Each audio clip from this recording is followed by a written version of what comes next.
মা মা'নাল মাওয়াইযাতুল হাসানাতি ওয়া মা হিয়া কাইফিয়াতুহু বাইয়িন বিতাফসিল। মাওয়াইযাতে হাসানা উত্তম ব্যবহার কি এবং তার অবস্থা কি, বিস্তারিত বর্ণনা করো।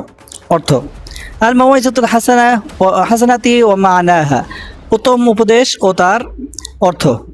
আল মাওয়াইযাতুল হাসানা, উত্তম উপদেশ অর্থ: নরমভাবে ভালোবাসা ও সহানুভূতির সঙ্গে মানুষকে আল্লাহর পথে আহ্বান করা, যাতে তার হৃদয়ে প্রভাব পড়ে এবং সে সত্য গ্রহণ করে।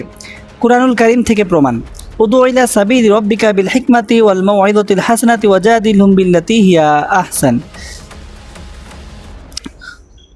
সূরাতুন নাহল 125 নম্বর আয়াত। অর্থ: তুমি তোমার প্রতিপালকের পথে আহ্বান করো হিকমত ও সুন্দর উপদেশের মাধ্যমে, আর তাদের সঙ্গে তর্ক করো এমনভাবে যা সর্বোত্তম।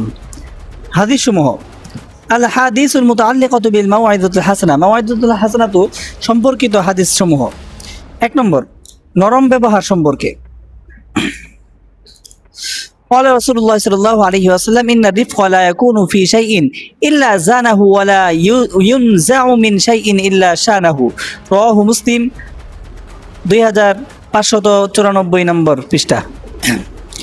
অর্থ: যে বিষয়ে নম্রতা থাকে তা তাকে শোভিত করে তোলে, আর যেখান থেকে নম্রতা দূর হয় তা কুৎসিত হয়ে যায়। ব্যাখ্যা: উপদেশ বা দাওয়ার মূল সৌন্দর্য হলো কোমলতা, কঠোর ভাষায় নয়। মৃদু ও হৃদয়গ্রাহী কথা হৃদয়কে প্রভাবিত করে। 2 নম্বর হাদিস, উপদেশের মূল হিসেবে নসিহত। ক্বালা রাসূলুল্লাহ সাল্লাল্লাহু আলাইহি ওয়াসাল্লাম আদ-দীনু আন-নাসিহা। কুলনা লিমান? ক্বালা লিল্লাহি ওয়া লিকিতাবিহি ওয়া লিরাসূলিহি ওয়া লিআইম্মাতিল মুসলিমিনা ওয়া আম্মাতিহিম। রাওয়াহু মুসলিম 55 নম্বর পৃষ্ঠা, 55 নম্বর হাদিস। অর্থ: রাসূল সাল্লাল্লাহু আলাইহি ওয়াসাল্লাম বলেছেন, দিন হলো নসিহত। আমরা জিজ্ঞাসা করলাম, কার জন্য? তিনি বললেন, আল্লাহর জন্য, তার কিতাবের জন্য, তার রাসূলের জন্য, মুসলমানদের নেতাদের জন্য, সাধারণ জনগণের জন্য। ব্যাখ্যা: দাওয়া ও উত্তম উপদেশই দ্বীনের প্রাণ। এটি শুধু বক্তৃতা নয়, বরং আন্তরিক নসিহত। 3 নম্বর হাদিস, তরুণদের কোমল উপদেশের উদাহরণ। আন ইবনে আব্বাস রাদিয়াল্লাহু তাআলা আনহু قال كنت خلف النبي صلى الله عليه وسلم يوما فقال يا غلام إني أعلمك كلمات احفظ الله يحفظك تجده تجاهك। رواه الترمذي 2516 নম্বর। অর্থ: ইবনে আব্বাস রাদিয়াল্লাহু তাআলা বলেন, একদিন আমি নবী করিম সাল্লাল্লাহু আলাইহি ওয়াসাল্লামের পিছনে ছিলাম। তিনি বললেন, হে বালক, আমি তোমাকে কিছু কথা শিখাচ্ছি। তুমি আল্লাহকে স্মরণ করো, আল্লাহ তোমাকে রক্ষা করবেন। ব্যাখ্যা: এটি উত্তম উপদেশের অনন্য উদাহরণ।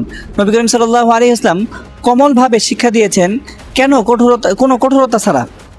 4 নম্বর হাদিস, নরমভাবে কথা বলার নির্দেশ। ক্বালা রাসূলুল্লাহ সাল্লাল্লাহু আলাইহি তাআলা ফাকুলা লাহু কাওলান লাইনান লাআল্লাহু ইয়াতাযাক্কারু আও ইয়াখশা। সূরাতুত তাহা 44 নম্বর আয়াত। অর্থ: তোমরা ফেরাউনের সঙ্গে কোমলভাবে কথা বলো, সম্ভবত সে উপদেশ গ্রহণ করবে বা ভয় করবে। ব্যাখ্যা: যাকে নবীরা আহ্বান করেছেন সে ফেরাউন, তবুও আল্লাহ তাকে কোমলভাবে কথা বলার নির্দেশ দিয়েছেন। এটাই আল মাওয়াইযাতুল হাসানাতু এর প্রকৃত রূপ। হৃদয়গ্রাহী উপদেশের প্রভাব।